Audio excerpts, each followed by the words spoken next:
සියලු දෙනාටම සුබ දවසක්. ඉතින් වීඩියෝ එකක් දාන්න ටිකක් පරක් වුණා. ඉතින් අද වීඩියෝ එකෙන් මම හිතුවා බිගිනර්ස්ලට සුදුසු වෙන වීඩියෝ එකක් කරන්න ඕනේ කියලා. ඉතින් ගොඩක් වෙලාවට මේ හොබි එකට ඉන්න අය, ෆීල්ඩ් එකට ඉන්න අය බිගිනර් කෙනෙක් විදිහට තෝරගන්න සුසු නැති මාළු තෝරගන්නවා.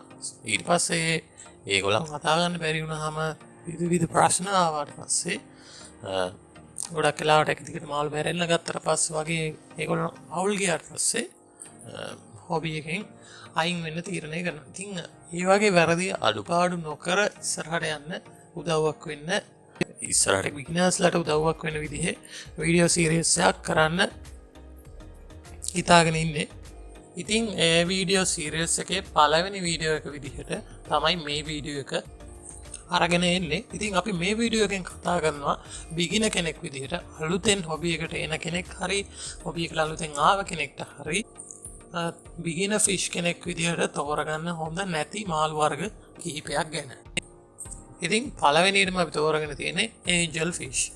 සාමාන්‍යයෙන් අපි එදිනෙදා දකින ඒන්ජල් ෆිෂ් ලගේ ඒ කියන්නේ ටෙරොෆයිලම්ස් කියලා කියන විද්‍යාත්මක නාමයෙන් හඳුන්වන common fresh water angel fish. ඒ වයිල්ඩ් වෙරයිටිස් ඇල්බිනෝ ටයිප් සහ සමහරක් වර්ග කීපයක් ඇරෙනකොට අනික ගොඩක් වර්ග සාමාන්‍යයෙන් අඩු මුදලකට ගන්න පුළුවන්. ඉතින් ඒ නිසා ගොඩක් අය හිතනවා මේ ඒන්ජල් කියන්නේ තාමත් ලේසියෙන් හදන්න පුළුවන් මාළුවෙක් කියලා සහ ඇක්වේරියම් වලින් පවා රෙකමන්ඩ් කරනවා මෙයාව අලුතෙන් ටැංකියක් හදපු කෙනෙක්ට, අලුතෙන් ටැංකියක් ගත්ත කෙනෙක්ට, අලුතෙන් හොබි එකට එන කෙනෙක්ට මෙයාව අරගන්න කියලා. සහ YouTube channel වල පවාම අපේ රටේ සහ පිට රට දෙකේම මම දැකලා තියෙනවා මේ ඒන්ජල් ෆිෂ් බිගිනර් ෆිෂ් කෙනෙක් විදිහට රෙකමන්ඩ් වෙනවා. නමුත් මෙයා ගත්තම මෙයා බිගිනර් ෆිෂ් කෙනෙක් විදිහට ඇත්තටම හොඳ මාළුවෙක් නෙමෙයි. ඒකට හේතුව මෙයාට ඇත්තටම හොඳ වෝටර් කන්ඩිෂන් එකක් අවශ්‍ය වෙනවා සහ ඔක්සිජන් අනිවාර්යයෙන්ම ලබා දෙන්න ඕනේ. සාමාන්‍යයෙන් විශාල පරිමාණයේ පොකුණක හරි වගේ විශාල පරිමාණයේ අවුට්ඩෝර් ටැංක් එකක වගේ හදන්න පුළුවන් මම එහෙම දැකලා තියෙනවා. නමුත් බිගිනර් කෙනෙක් විදිහට ඔයා මුලින්ම දැන් ඒන්ජල් ෆිෂ් කෙනෙක් හදන්න try කරනවා නම් අන්න ඒ වගේ වෙලාවක ඒ වගේ ඔක්සිජන් නැතුව ෆිල්ටර් එකක් නැතුව එහෙම හදන්න try කරන්න එපා. කොහොමත් ගෙදරවා සාමාන්‍ය පොඩි ටැංක් එකක හදනවා නම් අනිවාර්යයෙන්ම ඔක්සිජන් සැපයුමක් එහෙම නැත්නම් හොඳ ෆිල්ටරේෂන් සිස්ටම් එකක් දාලා තමයි හදන්න ඕනේ.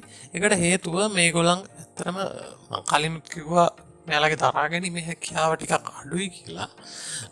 මේ එකත් එක්කම විශේෂයෙන්ම වතුර ඉක්මනට ජරා වුණොත් එහෙම මෙයාලට බැක්ටීරියා ආසාදන ඉක්මනින් එන්න පුළුවන්. සාමාන්‍යයෙන් ඒන්ජල්ලගේ මම ගොඩාක් දැකලා තියෙනවා.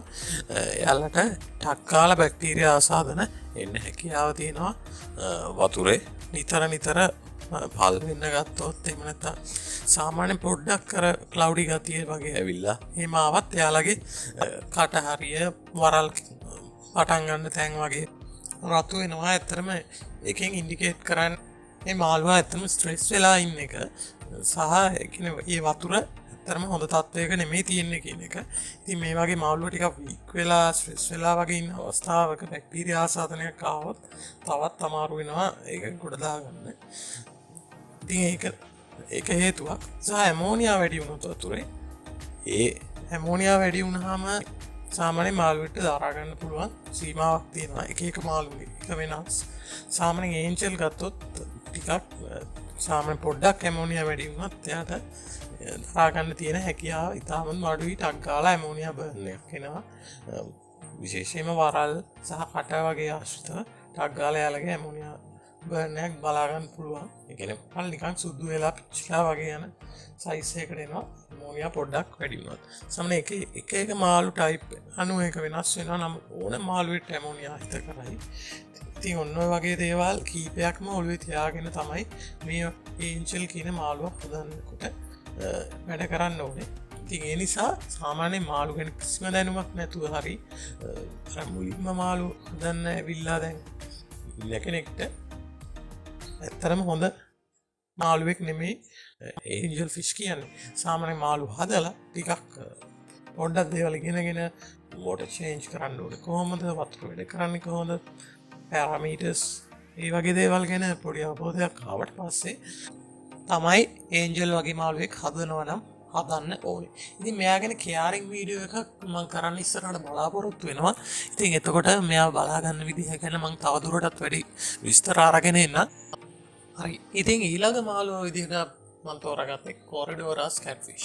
ඉතින් කොරිඩෝරස් කැට්ෆිෂ් වත් ගොඩක් වෙලාවට මම දැකලා තියෙනවා පිටරට සහ ලංකාවේ channels වල බිගින ෆිෂ් කෙනෙක් විදිහට රෙකමන්ඩ් කරන මාළුවෙක්. නමුත් මෙයාව බිගින ෆිෂ් කෙනෙක් විදිහට ඇත්තටම කිසිම වෙලාවක තෝරාගත්ත නොයුතු මාළුවෙක්. හරි. ඉතින් කොරිඩෝරස් වල ගත්තාම කොරිඩෝරස් කියන්නේ කැට්ෆිෂ් කෙනෙක් සහ මෙයා ආමඩ් කැට්ෆිෂ් කෙනෙක්. එතකොට මෙයාට ෆිසිකල් ඉන්ජරීස් වගේ දේවල් මෙයාට සිදු වෙන ඇත්තටම අඩුයි. ඒ කියන්නේ මේ වැදිලා කරගන්න තුවාල සහ අනිත් මාළුන්ගෙන් වෙන හානි ගත්තොත් අනිත් මාළුත් එක්ක කම්පෙයාර් කරලා බලනකොට ආමඩ් කැට්ෆිෂ්ලට වෙනවා අඩුයි. නමුත් මෙයාගේ මේ ආම එක හැදිලා තියෙන ස්කේල්ස් වලින් නෙවෙයි ප්ලේට්ස් වලින් බෝනි ප්ලේට්ස් වලින් තමයි හැදිලා තියෙන්නේ. ඒක ඇත්තම ස්කූට්ස් වලට සමාන ව්‍යුහකින් තමයි හැදිලා තියෙන්නේ.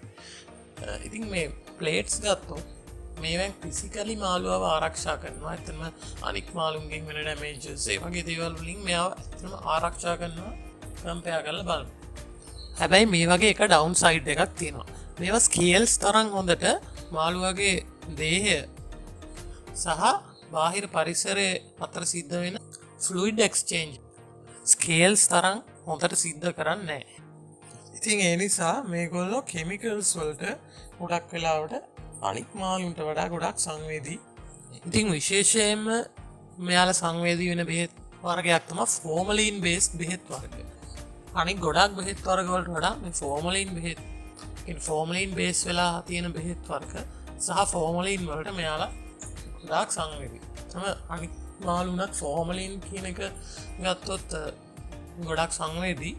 නම් ෆෝමලින් බේස්ඩ් වෙලා හදලා තියෙන බෙහෙත් වර්ග වලට එහෙම ලොකු සංවේදීතාවයක් දක්වන්නේ නැහැ. නමුත් මේගොල්ලෝ ගත්තොත් අග්ගාලා සංවේදී වෙනවා. ඇත්තටම ෆෝමලින් බේස්ඩ් බෙහෙත් වර්ග කොරිඩෝරස් වල පාවිච්චි කරොත් තමයි ඒගොල්ලන්ට අග්ගාලා ඩැමේජ් වෙනවා. එයාලගේ ප්ලේට්ස් වලට ෆින්ස් වලට අග්ගාලා ඩැමේජ් එකක් එනවා. සහ ඒ වතුර එයාලට ඉන්න බෑ. අනිත් මරණයටපත් වෙනවා. ක්‍රම ඒ වගේ සිද්ධියක් මට වෙලා තියෙනවා. ඉතින් ඒ නිසා තමයි මම කියන්නේ. සහ ඊට අමතරව මෙතලින් බ්ලූ මෙයාලට පාවිච්චි කරන්න බෑ. ඒකට හේතුව සාමාන්‍යයෙන් අපිට ගන්න තියෙන බෝතල් කරලා තියෙන මෙතලින් බ්ලූ වල මෙතලින් බ්ලූ වලට අමතරව ෆෝමලින් තියෙන්න පුළුවන්. ඉතින් පියෝ මෙතලින් බ්ලූ පවුඩර් එක හරි පියෝ මෙතලින් බ්ලූ හරි පාවිච්චි කරනවා නම් ප්‍රශ්නයක් නැහැ කියලා ගොඩක් තැන්වල සඳහන් වෙනවා. නමුත් මම නම් ඇත්තටම පාවිච්චි කරලා නැහැ. ඉතින් ඒ නිසා මට ගැරන්ට් කරන්න බෑ. ඉතින් ඒකට හේතුව මම අර කලින් කිව්වා වගේ මට අර සිදුවීමත් එක්ක මම කොරිඩෝරස් වලට ෆෝමලින් බේස්ඩ් බෙහෙත් වර්ග මෙතලින් බ්ලූ පාවිච්චි කරන්නේ නැහැ.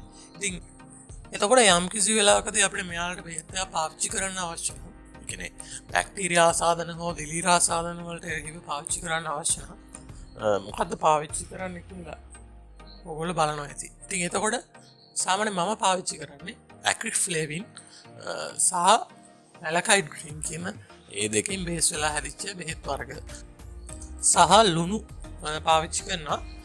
ලුණු ගත්තොත් ඇක්වේරියම් සෝල්ට් හරි එප්සම් සෝල්ට් හරි මෙයාලට පාවිච්චි කරන්න පුළුවන්. ලුණු වලින් මෙයාලට ගැටලුවක් වෙන්නේ නැහැ. ඉතින් ලුණු මෙයාලට පාවිච්චි කරන්න හොඳ නැහැ කියලා සමහරක් තැන්වල තියෙනවා. නමුත් ඒක නම් බොරුවක්. ඒක මෙයාලට කිසිම ගැටලුවක් වෙන්නේ නැහැ ලුණු පාවිච්චි කරා කියලා. ඉතින් ලුණු පාවිච්චි කරනකොට අනිත් මාළු එක්ක බලනකොට මෙයාලට පාවිච්චි කරන ඩෝස් එකේ වෙනසක් තියෙනවා. ඒක එක මාළුවට ඇත්තටම වෙනස්කමක් තියෙනවා. එක මාළු වර්ග ගැන ගත්තොත් මෙයාලට සාමාන්‍යයෙන් අනික් මාළුන්ට පාවිච්චි කරනට වඩා ටිකක් අඩුවෙන් ඩෝස් එකක් තමයි පාවිච්චි කරන්නේ. ඉතින් මම කොරිඩෝරස්ලා ගැන ඉස්සරහට අලුත් වීඩියෝ එකක් කරන්න බලාපොරොත්තු වෙනවා. ෆුල් කෙයා ගයිඩ් එකක් අලුතෙන්ම කොරිඩෝරස් හදන කෙනෙක්ට වුණත් ඒක බලලා බය නැතුව කොරිඩෝරස් හදන්න පුළුවන් වෙන විදිහේ වීඩියෝ එකක් මම ඉස්සරහට ගේන්න බලාපොරොත්තු වෙමින් ඉන්නවා.